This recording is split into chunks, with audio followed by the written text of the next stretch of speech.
Bom dia, boa tarde, boa noite, futuros escritores, roteiristas e criativos de conteúdo. Eu sou Marcelo, criativo, diretor de criação e diretor de cena, com comerciais premiados no Brasil e no exterior e curtas premiados no exterior.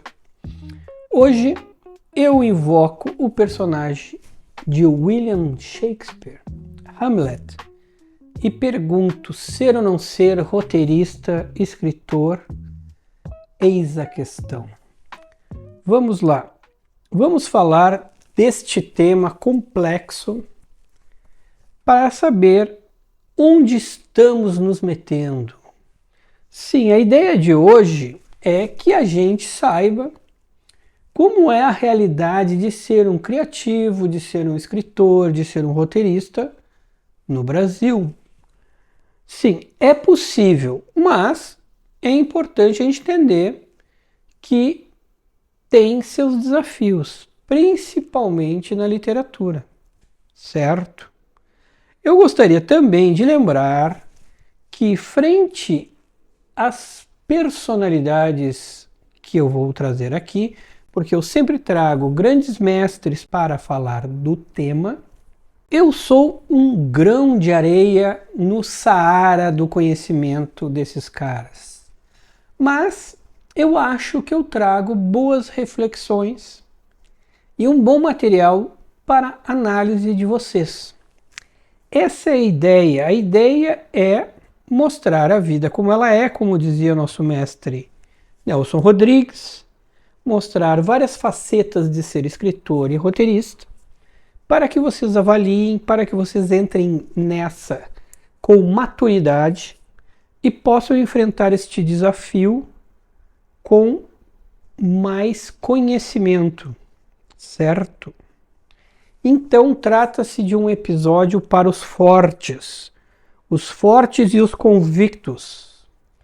E para começar, para ver se você realmente é forte, nós vamos começar com uma pancada. Sim!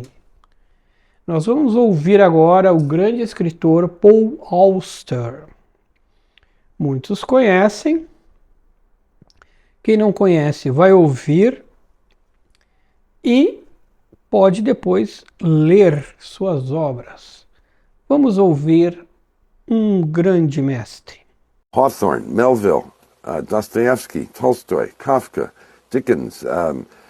That's where you're going to get the most, I think. And when you see how, brilliantly they do things, Flaubert, all the names that we know, but they're there for a reason, because they really are the best writers. And I think you have to learn from the great ones. The burning need to do it is what makes for good work. The wish to do it doesn't really help you. It's when it's absolutely necessary. So when I talk to young writers, I mostly tell them, don't do it. Don't be a writer. It's a terrible way to live your life. There's nothing to be gained from it but poverty and obscurity and solitude. So if you have a taste for all those things, which means that you really are burning to do it, then go ahead and do it. But don't expect anything from anybody, because the world doesn't owe you anything and no one is asking you to do it. And I suppose it's this feeling of accomplishment that young people feel sometimes. They say, well, of course my book should be published. Of course I should be able to earn a living out of this. Well, it just doesn't work. Muito bem. Paul quebrou tudo na nossa cabeça. O que ele diz? Não sejam escritores, roteiristas, criativos. Principalmente ele diz, na verdade, não sejam escritores, obviamente. Mas isso você pode ver como um conselho ou pode ver como um desafio. Tudo depende do ponto de vista. Tudo depende de como tu encara as coisas. Mas antes, vamos ver o que ele nos dá de dicas boas. Não que essa seja uma dica má, mas que a gente tem que entender de diversos ângulos. Mas vamos às dicas boas. Ele diz: aprenda com os bons.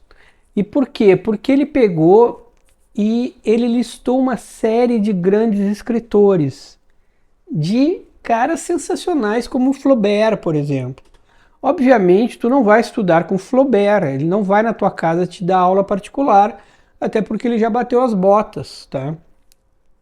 Mas, o que ele está dizendo? Leia grandes obras, né? Mas eu faço um adendo. Aprenda narrativa e técnica, além de ler boas obras.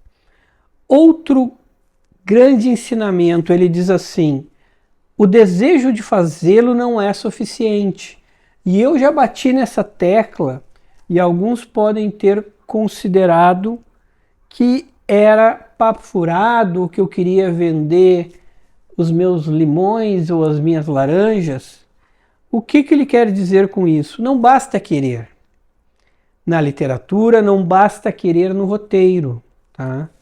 Não vai ser com 20 minutos, 30 minutos por dia, escrevendo um textinho aqui, lendo um textinho ali, sabendo escrever, contar uma historinha sem dominar a técnica, que tu vai te tornar um grande escritor, um grande roteirista, um grande criativo. Não funciona assim, tá? Os teus 15 minutos de dedicação atualmente não garantem nem os teus 15 minutos de fama, como dizia Andy Warhol. Não vai rolar. Tu precisa sim viver apenas da literatura por um bom tempo te dedicando, tá?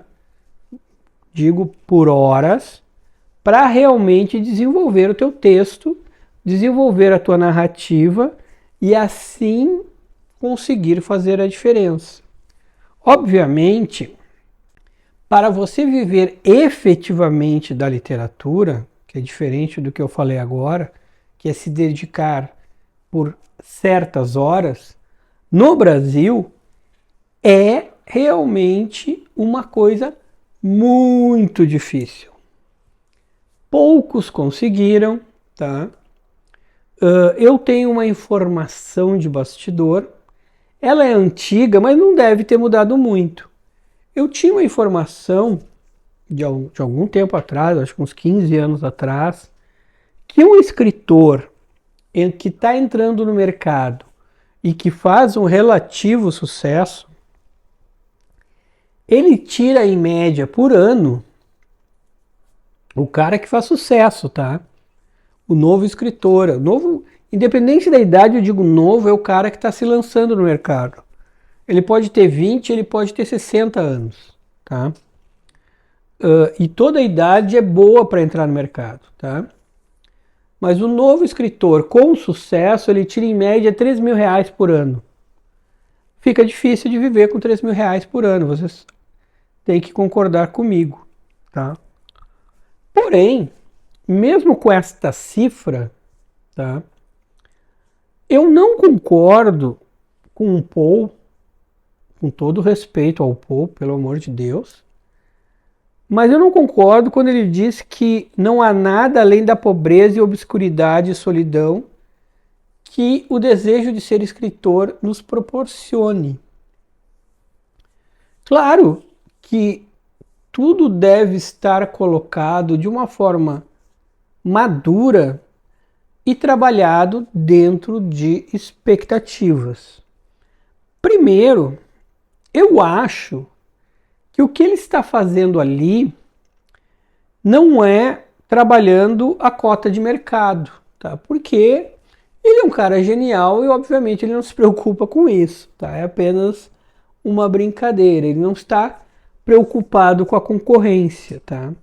A sensação que eu tenho é que ali ele está, de certa forma, fazendo o papel do pai que pinta o pior dos cenários para os filhos, no sentido de, olha, se você realmente quiser entrar nessa, te prepara para o mundo muito cruel.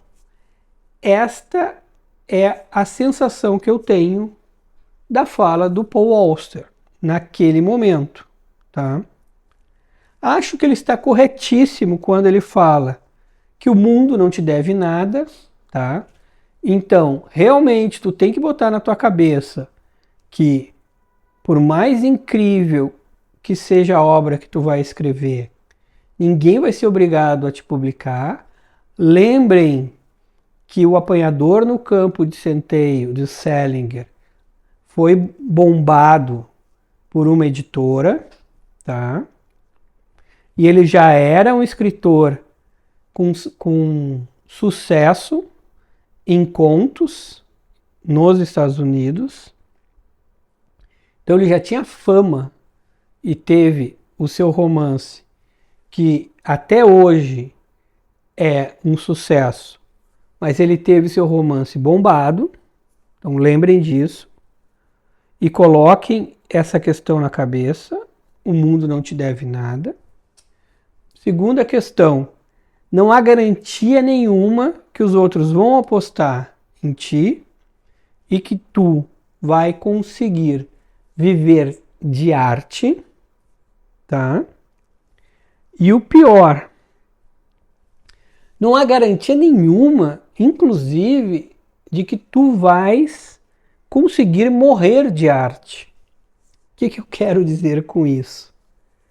Não significa, né, também que tu vai ser um Van Gogh, ou seja, que tu vai escrever e depois, na tua morte, tu vai ser ovacionado e ficar para eternidade com uma obra brilhante, tá? Então, é entender que a relação do escritor, do roteirista, do criativo com a obra, ela se dá de uma forma diferente. E ela pode se realizar a partir de movimentos inteligentes, ou pela sorte, ou não se realizar, tá? E aqui até eu vou comentar e vou tentar trazer os caminhos inteligentes para que você sofra menos, tá? Dentro de um objetivo de ser escritor, roteirista ou criativo. Lembrando, eu sou um criativo, eu sou um roteirista, eu sou um diretor de cena estabelecido. Porém, eu escrevo há 30 anos, participei de diversas oficinas com um grande escritor, tá? Porém, ainda não publiquei. Já tive esta oportunidade, tá? Eu já tive textos onde me indicaram para publicar, inclusive, mas na época e até pouco tempo eu não queria publicar. Agora estou me preparando para isso. Cada um tem o seu momento para publicar, tá? E cada um tem a sua hora de maturidade para publicar. Então, eu quero trazer aqui o ponto de vista de um cara que vive de escrever, tá? Que escreve literatura, tá? E que quer falar dos benefícios de escrever literatura. Ainda não sofri do fato de viver de literatura porque não foi meu objetivo, tá? Mas eu vivo de escrever.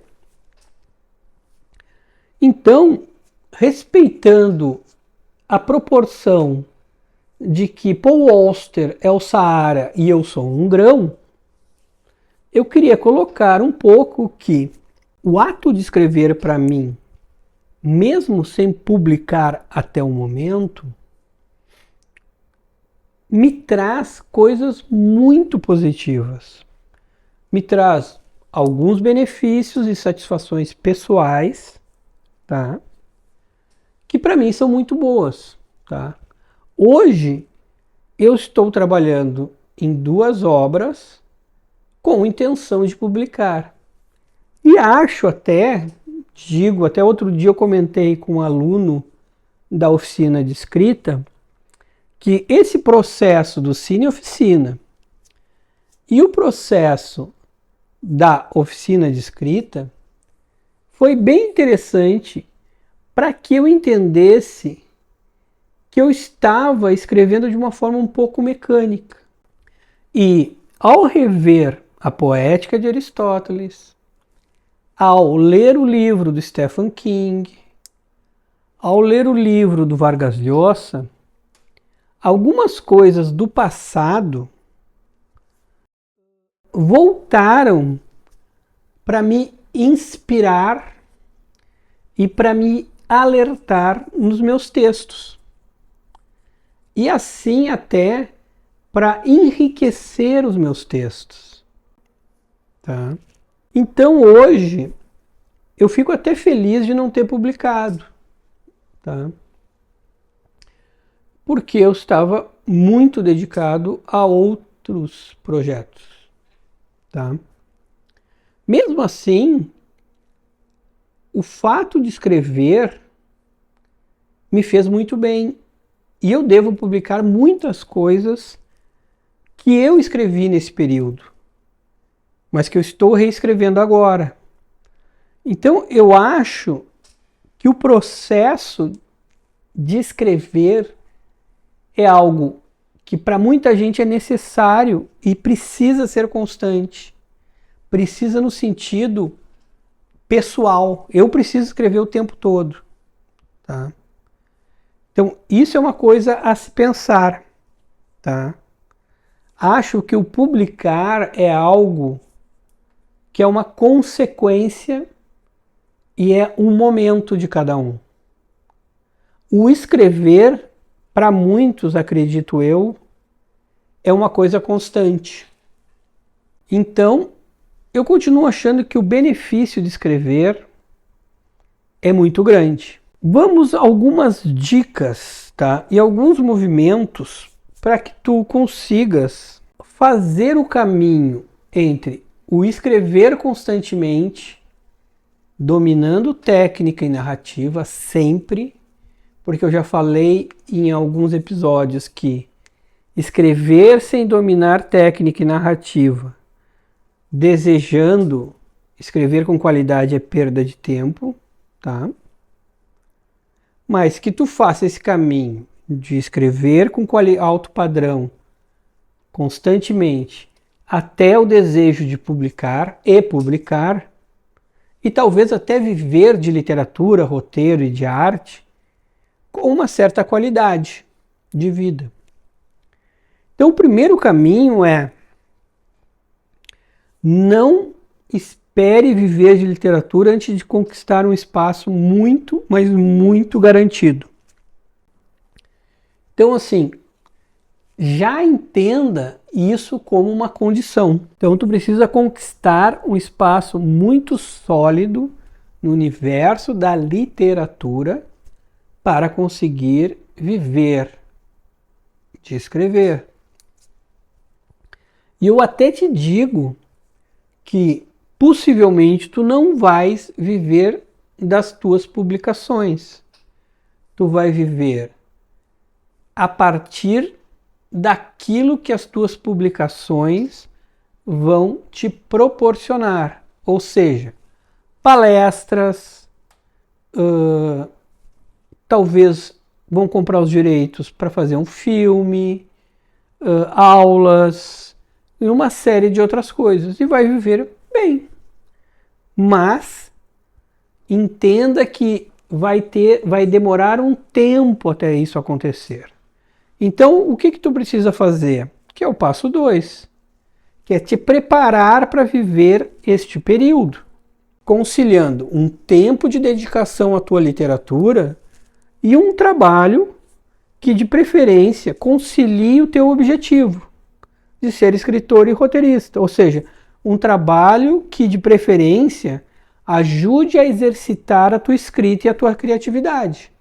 Por exemplo, eu vivo de escrever desde os 20 anos. Eu sou redator publicitário, eu sou roteirista, ou seja, eu vivo de escrever desde os 20 anos. Então eu estou exercitando a criatividade, eu estou exercitando o meu texto, eu estou exercitando a minha técnica desde os 20. E é ali que eu me alimento desde os 20 anos, tá? Agora, num determinado momento, eu passei a desejar publicar as minhas criações. E eu estou trabalhando para isso. Eu até digo que eu não pretendo ser um escritor. Eu gosto de ser um criativo. Eu gosto de escrever obras literárias, eu gosto de escrever roteiros. Como eu sou diretor de cena, eu gosto de dirigir, tá? Então eu prefiro esta multiplicidade, tá? Mas se tu desejas focar na literatura, tu pode buscar um trabalho que tenha o texto como foco, trabalhar nisso enquanto tu te tornas o escritor. Isso vai ser muito mais saudável. E o passo 3 é: monte um plano de ação. Tu simplesmente desejar ser um escritor, entender que há um período para isso e ter um ofício que te permita exercitar a escrita e seguir esse caminho a esmo, ele pode dar certo. Mas quando a gente faz isso, a gente entrega ao destino o nosso objetivo. Agora, quando a gente faz um plano de ação, quando a gente determina metas e a gente vai atrás dessas metas, a possibilidade de dar certo é muito maior. Por quê? Porque tu vai trabalhar para isso. Então, quais seriam essas metas? Ah, beleza, eu vou trabalhar aqui e eu vou fechar um livro Y. Ah, daí eu vou publicar e vou continuar trabalhando aqui, mas eu quero chegar no patamar Z. Ah, depois eu vou publicar outro livro, mas eu quero que esse livro ganhe o prêmio tal. Ah, como é que eu vou saber que eu vou ganhar o prêmio tal? Faça uma grande obra. Como é que eu ganhei os prêmios na minha carreira? Fazendo grandes peças. Eu sabia que eu ia ganhar o prêmio na minha carreira? Eu sabia que eu tinha grandes possibilidades. Por quê? Porque eu trabalhei para isso. Então é isso que tu vai fazer. Tu vai montar um plano de ação e trabalhar para chegar naqueles objetivos. Mapeie os prêmios que tu tem que ganhar. Começa com os prêmios mais fáceis. Começa com os objetivos mais fáceis e vai construindo uma carreira de escritor, uma carreira de roteirista. Então, movimento 1, entender que vai levar um tempo para tu viver de literatura. Conciliar um trabalho que de preferência faça tu exercitar essa expertise. E montar um plano de ação. Esses são os movimentos e a forma mais inteligente para que um dia tu consiga viver de literatura. Certo? Mas antes de tudo, tu tem que colocar na cabeça que vai ser punk, que ninguém deve nada para ti e quem vai ter que fazer isso acontecer é você mesmo. Isto é um fato da vida, tá? Mas eu acho que escrever, publicando ou não publicando, é muito bom. Tu vive entre tramas, entre personagens, entre coisas muito emocionantes. Stephen King e muitos outros concordam comigo, tá? E acho que o Paul Auster está te assustando um pouco para que você veja isso como um desafio e entre nesta vida de forma mais madura. Mas, como já dei um passo a passo, vamos buscar nosso sonho E eu vou assustar vocês um pouquinho mais, tá? Coragem. Vamos ver 2 vídeos, tá? Vamos ver um de um querido autor brasileiro. Caio Fernando Abreu. Eu era muito hippie, eu lavei muitos pratos, eu trabalhei em restaurante, trabalhei como modelo de escolas de belas artes. Depois, em 90, eu estava em Londres, na época da Guerra do Golfo, e fiquei completamente sem dinheiro. Aí eu tive que lavar pratos num restaurante francês, no bairro Punk de Londres, em Camden Town. E era muito engraçado, porque tinha saído um livro meu lá, Os Dragões Não Conhecem o Paraíso, na edição inglesa. E eu, toda manhã, quando eu ia para o restaurante, era inverno, eu ia muito cedo e eu tinha que passar por uma livraria antes, que era do lado do restaurante.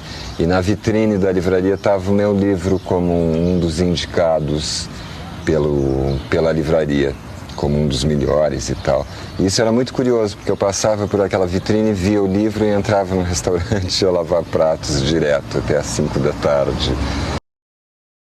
Calma aí, pessoal, não chorem, tá? Mas vai piorar, tá? Era una época que no era fácil, porque no teníamos dinero. Pero en cambio era una época muy buena porque yo estaba escribiendo como un tren. Y el día que lo terminé, nos fuimos al correo, Mercedes y yo, eran 700 páginas. Entonces lo pesaron y dijeron que costaba 83 pesos de México a la Argentina. Y Mercedes me dijo, no tenemos sino 45. Partí el libro por la mitad y le dije, péseme este libro hasta 45 pesos. Pesaron hasta 45 pesos y estaban hojas como mi corta cara. Entonces nos fuimos a la casa y Mercedes sacó lo último que faltaba por empeñar, que era el calentador que yo usaba, el secador que usaba para la cabeza y la batidora que había usado para hacer toda la vida, para hacerle los jugos de fruta a los niños y que ya los niños estaban creciendo y ya no necesitaban. Le dieron unos 50 pesos. Y el hecho es que volvimos con el resto de la novela al correo. La pesaron y dijeron, cuesta 48 pesos. Mercedes pagó sus 50 pesos. Le dieron 2 vueltos. Y yo me di cuenta que cuando salimos del correo estaba verde de encabronamiento. Y me dijo, ahora lo único que falta es que esta novela sea mala. O Gabriel Garcia Marques vendeu as últimas coisas da casa para conseguir enviar os 100 anos de solidão pelo correio. Eu sei que vocês devem estar desesperados agora, né? Talvez pegando um Rivotril, deprimidos, mas calma, nós vamos juntos, tá? Mas o que eu quero trazer aqui? Primeira coisa, o caminho vai ser difícil para todo mundo, porque foi difícil para todo mundo, tá? Então, por isso que eu trouxe aqueles 3 passos, tá? Não tem milagre. Não esperem um milagre que alguém vai ler o texto de vocês e amanhã vocês estão em Hollywood porque o Tarantino comprou o romance de vocês antes mesmo de ser publicado. Não, não acontece isso. Muito menos vai acontecer se vocês não dominarem a narrativa e a técnica. E isso daí não é milagre. Aí vão ter reinventado a Terra. Desculpe. Tá? Não existe isso. Vocês primeiro têm que dominar profundamente a narrativa e a técnica. Segundo, vai ser difícil se vocês querem viver só de literatura. Viram Caio Fernando Abreu, viram Gabriel Garcia Marques. Mas eu dei 3 passos aqui para ter uma vida mais saudável, tá? Falei que escrever faz muito bem. Então, dá para buscar o seu sonho sem sofrer tanto. Mas entendam, vai ser difícil. Porque foi difícil para todo mundo. Mas o difícil pode ser menos difícil, mas escrever é prazeroso, tá? Isso é muito importante, tá? O que eu quero alertar vocês, até para que não seja mais difícil do que o necessário? Nada de curso de roteiro, nada de fazer o curso do Dan Brown, a técnica do Dan Brown, nada de storytelling. Por favor, façam cursos que têm qualidade. Não comprem um carro sem rodas, tá? Não gastem dinheiro com aquilo que não funciona. Primeira coisa, tá? Se a oficina, que seja de escrita, que seja de roteiro, não trabalhar a poética de Aristóteles, pula fora na hora, tá? Não funciona, tá? O resto é bobagem. Então, assim, no mínimo tem que ter a poética de Aristóteles. Anotem isso, tá? As outras características até já passei em outros episódios.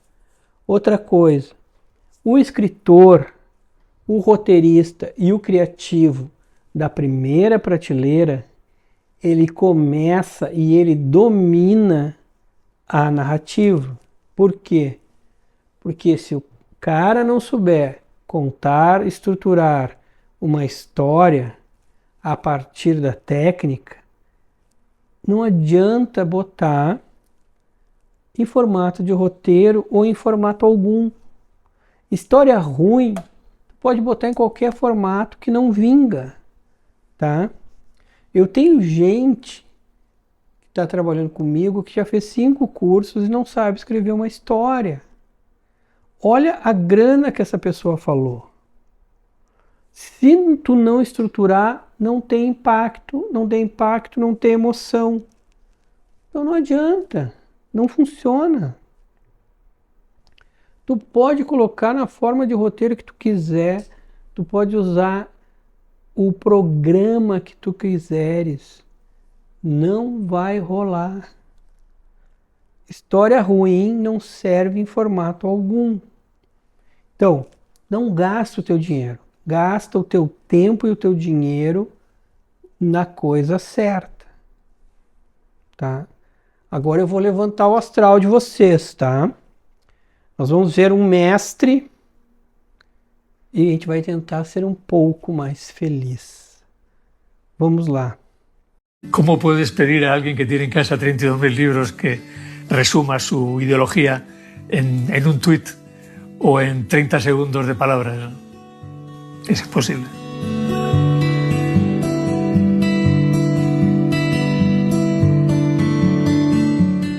Supongo que podría escribir en muchos, de hecho he escrito en muchos sitios, ¿no? Pero en ninguno tan a gusto como aquí. Para mí es un lugar de trabajo, es un lugar de tranquilidad, de serenidad y de conocimiento, y es un proyecto de vida. Sobre todo abriga. Crea un ambiente propicio al trabajo, ¿no? Yo trabajo en silencio, no me gusta la música ni los ruidos. Es un lugar aislado, son 3 plantas de biblioteca aisladas, herméticas, que se separan del mundo. Aquí no tengo ni teléfono, ni siquiera el ordenador tiene internet. Aquí no viene mucha gente, no vienen los muy amigos, alguien de la familia y bueno, y en este caso vosotros.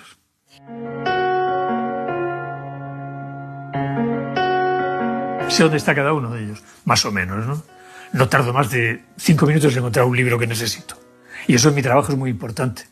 Yo que consulto continuamente como escritor, consulto libros, textos, documentación. No necesito subir a internet, a Wikipedia, esas cosas. Aquí mismo hago así. Este es mi Wikipedia, ¿no? Aquí está todo. Y bueno, ¿y usted dónde está situado respecto a tal cosa o cual cosa, no? Y piden que lo digas de una manera simple, breve y corta, ¿no? ¿Qué piensa usted Occidente, de Europa, de Ucrania, de la guerra, de la muerte, de la vida, de la religión, de Dios, de lo que sea, ¿no? De la amistad, la lealtad, el honor, el valor, la patria, no sé, ¿no? De Dios, del diablo, ¿no? Esperan que pueda resumirlo en una cosa cortita, ¿no? Pero el mundo es mucho más complejo.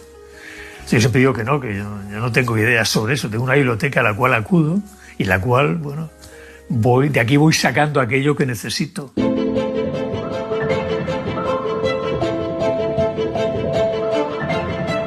Los Tres Mosqueteros fue para mí el libro fundamental. Fue el libro que más, digamos, más influyó en mi infancia lectora. Era un libro que en mi casa se había leído desde muchas generaciones, mi bisabuelo había leído, mis abuelos, mis padres. Incluso hablábamos de él en la comida, una especie de Trivial Pursuit, ¿no? ¿Cómo se llamaba el caballero tal? ¿Quién era cuál? ¿Qué ocurrió tal? ¿Cómo? Y fue el primer libro en el cual yo me sentí dentro. Yo era el quinto mosquetero. D'Artagnan era un amigo mío, Athos era un amigo mío, Aramis y Porthos lo eran también. No eran gente distante, era gente a la que yo entendía, con la que yo estaba, con la que compartía, ¿no? Me enamoré de Milady, la rubia peligrosa, y supongo que eso condicionó mi vida, ¿no? Todas las mujeres de mi literatura, y quizá en parte de mi vida, tiene mucho que ver con la Milady de los Tres Mosqueteros, com Milady de Winter. Bom, ele tem somente 32 mil livros, tá? A biblioteca dele é maravilhosa. Deve ser sensacional escrever ali, né? E aí a gente traz alguns conceitos que a gente já falou aqui, e é a questão das referências e da formação do bom gosto, que são coisas fundamentais para tu ser um bom escritor. E vocês viram ali uma coisa importante, um escritor feliz. Viram? Oh, existe isso, galera.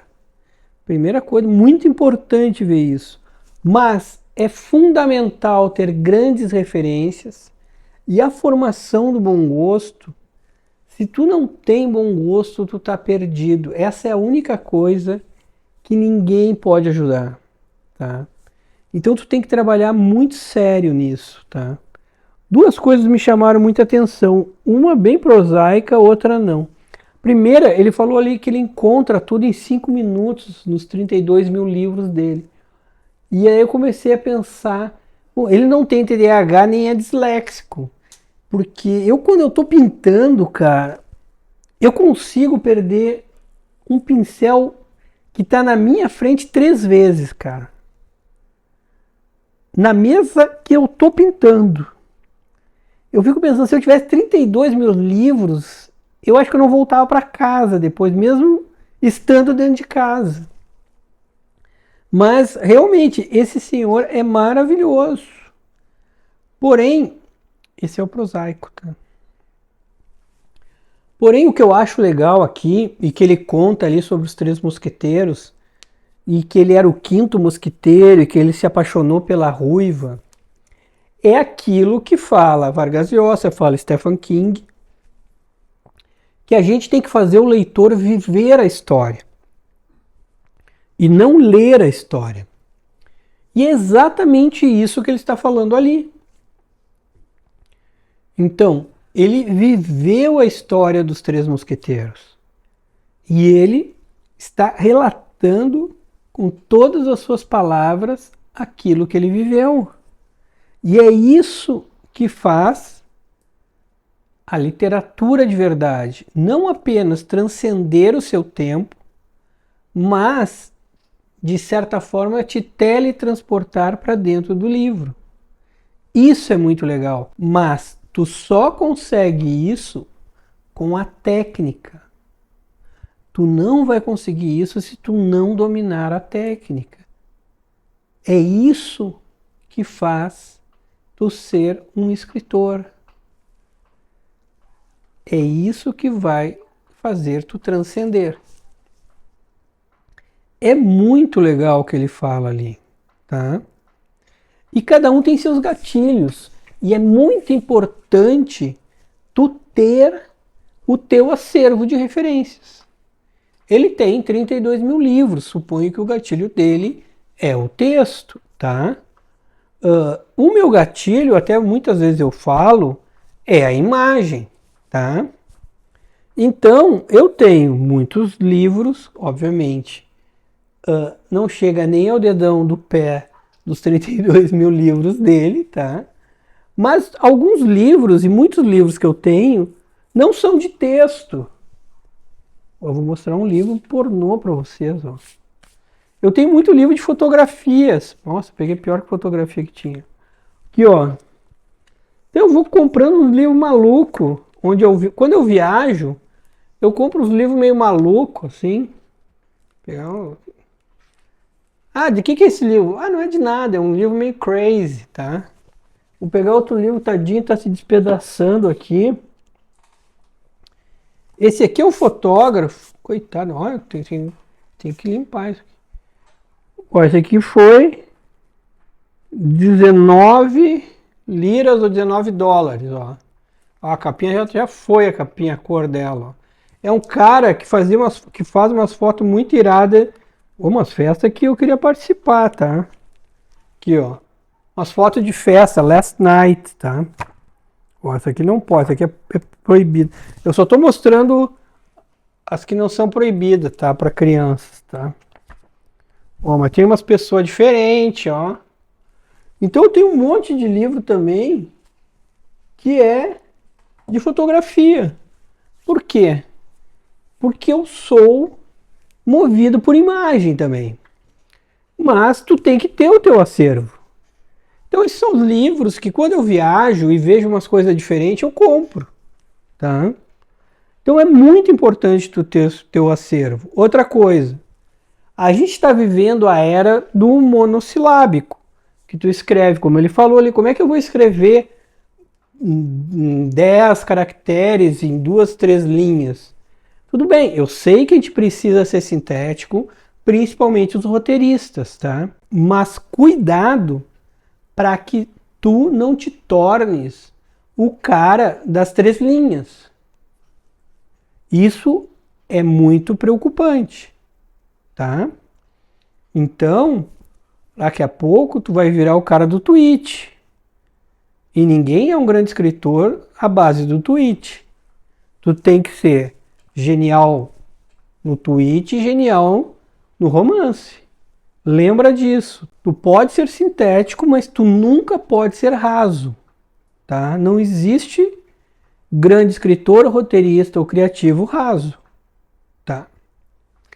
Vamos mais um videozinho pra gente. E agora tu vai ver como o mundo nos enxerga. Vamos ver de forma singela. Como o mundo enxerga os escritores. En el exilio en Barcelona, en casa de un amigo que estaba exiliado como yo, me encargó la hijita, que tendría unos 8 o 9 años, y me miró sin pestañear, se acercó y me preguntó, ¿y vos qué haces? Y yo, escribo, le dije. ¿Y trabajas? ¿Escribís qué? ¿Qué cosas escribís? No, nada, no sé, como libros. A mí no me gustan los libros. Ah, bueno, le dije yo. No, a mí lo que me gustan son las canciones. Ah, porque en los libros las palabras están quietas, pero en las canciones vuelan. Ah, le dije yo, y ya noqueado, ya en la lona, pensé tengo que cambiar de oficio. Então ela sugeriu para o nosso mestre que ele mudasse de ofício porque ela não gosta de livros, com 8, 9 anos, sua sabedoria. Mas, de certa forma, se você for um escritor, um roteirista, um criativo, mas mesmo que tu tenha uma vida digna já como escritor, com um bom carro, uma boa casa, mas se tu não for famoso, todo mundo vai achar que tu é um inútil e um folgado, tá? É a visão do mundo. Mas a gente tem que ver sempre o lado positivo. Se tu já estiver ganhando uma grana boa, no sentido de viver com conforto, lembre que já está bom. Pelo menos tu está te alimentando e dormindo numa cama quente, que já é uma coisa muito boa para quem escreve, tá? E aí, o legal é que como tu já domina a arte de escrever, a narrativa e tudo mais, crie o teu próprio personagem, brinque com isso. Muitos já fazem isso, quer ver? Tu pode fazer o famoso estilo roupa estranha com óculos colorido, tem bastante, aposto que tu conhece. Eu criei um estilo super baseado na moda atual, me apropriando de uma maneira gauche dos termos. Tu pode criar o estilo borro intelectual, quer ver? Tu pode parar de tomar banho, usar roupas hips, sem lavar as roupas também, um óculos estranho arcaico, quase artesanal, também é o meu borro intelectual. Pode fazer o estilo Steve Jobs, hoje eu tô quase estilo Steve Jobs, ó, de preto. Ó, mexi no meu microfone, ó, não podia. Pode fazer o estilo Steve Jobs, intelectual, distanciado dos humanos, né? É só criar um personagem e brilhar. Mas já é melhor, já está vivendo bem, tá? Vamos ouvir agora a rainha da literatura brasileira, por favor. Eu li A Paixão segundo GH, um professor de português do Pedro II veio lá em casa e disse que leu 4 vezes o livro e não sabe do que se trata. No dia seguinte, uma jovem de 17 anos, universitária, disse que este livro é o livro de cabeceira dela. Quer dizer, não dá para entender. Isso aconteceu em relação a outros de seus trabalhos? Também em relação a outros dos meus trabalhos. Qual que você se lembra agora? Ou toca ou não toca. Ou, quer dizer, suponho que entender não é uma questão de inteligência, e sim de sentir, de entrar em contato. Tanto que o professor de português e de literatura, que devia ser o mais apto a me entender, não me entendia. E a moça de 17 anos lia e relia o livro. Clarice Lispector, prepare-se para não ser compreendido. Vejam, o professor de português e literatura não entendia Clarice Lispector. Já uma garota de 17 anos a tinha como livro de cabeceira. Quando você não vai escrever para as massas, a probabilidade de não ser compreendido, principalmente pelos ditos intelectuais, é muito grande, tá? Esteja preparado para isso. Mais do que isso, uma obra autoral nasce para não agradar a todos, tá? E não se deixe influenciar. Clarice está certíssima. Tu tem que trabalhar para consolidar o seu estilo.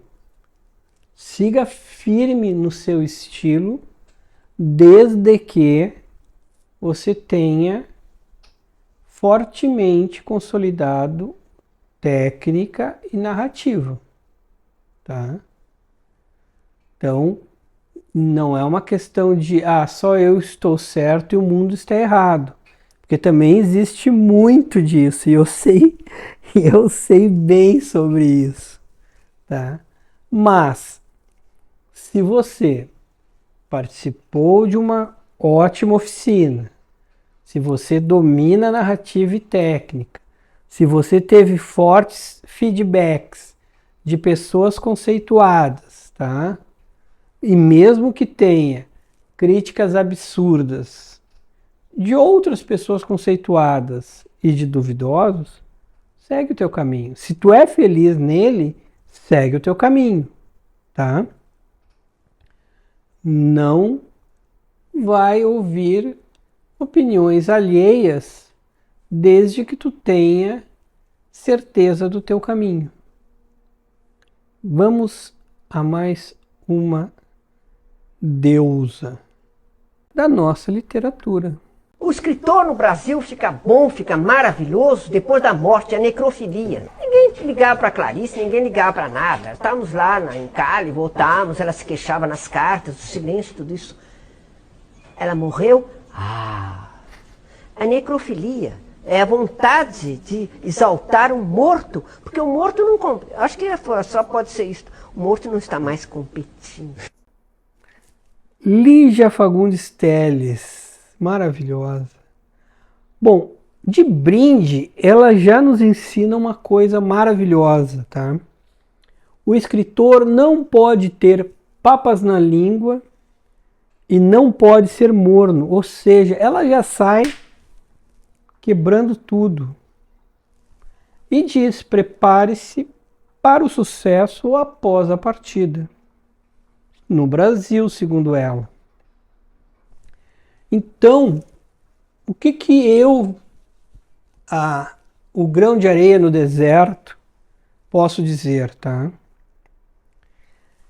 Eu acho que, desde o primeiro parágrafo, todo mundo que escreve roteiro, literatura, tem que entender que o seu compromisso é com a sua obra. Não é com sucesso e muito menos com dinheiro. Isso é uma consequência, tá?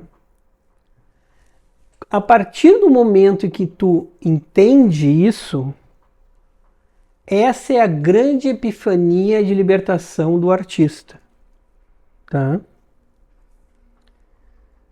Quando tu compreende que o teu compromisso é com a tua obra e tu para de ir atrás daquilo que não é o teu objetivo, aí tu tem alguma chance de ter dinheiro e sucesso. Caso contrário, dificilmente tu terá dinheiro e sucesso. Então, a grande libertação de um escritor, de um artista, é entender que o único compromisso é com a sua obra. Esse é o primeiro ponto que eu vejo fundamental para quem trabalha com arte. Compromisso verdadeiro e eterno é com a sua obra. O resto é consequência e sorte. Para finalizar com chave de ouro e um clichêzinho, porque é divertido, vamos a um grande sábio. ¿Qué puede decir Borges de la intertextualidad que late en su obra? De todo me asombro ante ese neologismo, pero al fin eso no importa, ¿no? Pero ¿cómo es la qué persona perdí? No llegué al fin. Yo no sé contar tanto, a ver cómo es. ¿Qué puede decir Borges de la intertextualidad que late en su obra? Como que esto no he podido evitarla, ¿no? Que me ha sucedido eso. Sin ninguna intención, sin mala intención, desde luego. Bom, Borges é Borges. Para quem não sabe, Borges na Argentina é Deus. Ele está acima de Maradona, tá? Messi nem chega perto. E aqui ele nos ensina algo extremamente importante para todos que se tornarem um grande escritor, tá? Não se torne um gigantesco babaca, arrogante, soberbo, prolixo, intelectual. Vejam que uma pessoa faz uma pergunta metida besta para ele e ele, né, diz intertextualidade. Daí, pá, né? Para que isso, né? Não é exatamente isso que ele fala ali, né? Mas tipo, pessoal, vamos falar direito, né? Não precisa de tudo isso, né? Mas Borges é maravilhoso e ele sempre tinha essas tiradas, né? Porque as pessoas endeusavam ele por sua obra, mas ele sempre foi um cara próximo e humano. Eu lembro de uma resposta dele quando disseram que os textos dele eram sensacionais, incríveis, fora do comum, e ele comentou: não, talvez os outros é que sejam muito normais. Ele nem... Né? Então, tipo assim, não sou tão bom assim. Né? E isso é de Borges, isso é de Stephen King, isso é do Suassuna. Todos os brilhantes, eles nos ensinam o caminho da humildade, da simplicidade, da proximidade, da acessibilidade. Me lembro um comercial que tinha tudo com ad. Mas, fora a brincadeira, isso é verdade. Outro ad, ó. Eu vou rimar agora. Agora eu vou fazer todo episódio com palavras que acabam com ad. Não, tô brincando. Mas é verdade. E aqui eu até trago um caos do Stephen King para confirmar isso, né? E eu até já contei aqui que o Stephen King estava numa jornada para assinar livros e coisas relativos às suas obras, e era uma jornada de 5 horas, tá? E ele já era famoso e ele já tinha dinheiro. E aí, num determinado momento, ele pede para uma pessoa ajudante ali que ele queria um band-aid porque estava manchando de sangue os livros que ele estava assinando. Só que a pessoa que estava na fila atrás da que ele estava assinando ouviu isso, e a outra ouviu, e a outra ouviu, e aí todas as pessoas, e ainda faltava acho que umas 3 horas para assinar, muitas pessoas ouviram e começaram a pedir livros autografados com o sangue do Stephen King. E o coitado do cara atendeu. E ele passou a autografar, sangrando os livros das pessoas. Cara, isso aí é compreender a relação que um escritor tem com seu público. Isso é respeito ao público. Entendam, ele já tinha dinheiro para comprar uma ilha paradisíaca e viver, ele, a família e mais 3 gerações sem se preocupar com grana nessa ilha. Mas é diferente, é aquilo que eu falei. Não é uma questão de sucesso e dinheiro. É outra dimensão que esses grandes autores têm com sua obra e com texto. E é isso que faz eles chegarem nesse patamar. É isso que faz com que eles escrevam livros, histórias, roteiros fora do comum, que façam gerar conexões e alimentem laços únicos com o público. Não é dinheiro ou busca pelo sucesso. Se é só isso, dinheiro e sucesso, que te move, dificilmente tu vai conseguir subir o teu Everest da literatura e do roteiro. Os caras que subiram têm uma relação diferente com a obra e com o texto. Pense bem sobre isso, tá? Para escrever o texto que vai mudar a tua vida, é preciso mais. Então vamos juntos, vamos com técnica, siga o Cine Oficina.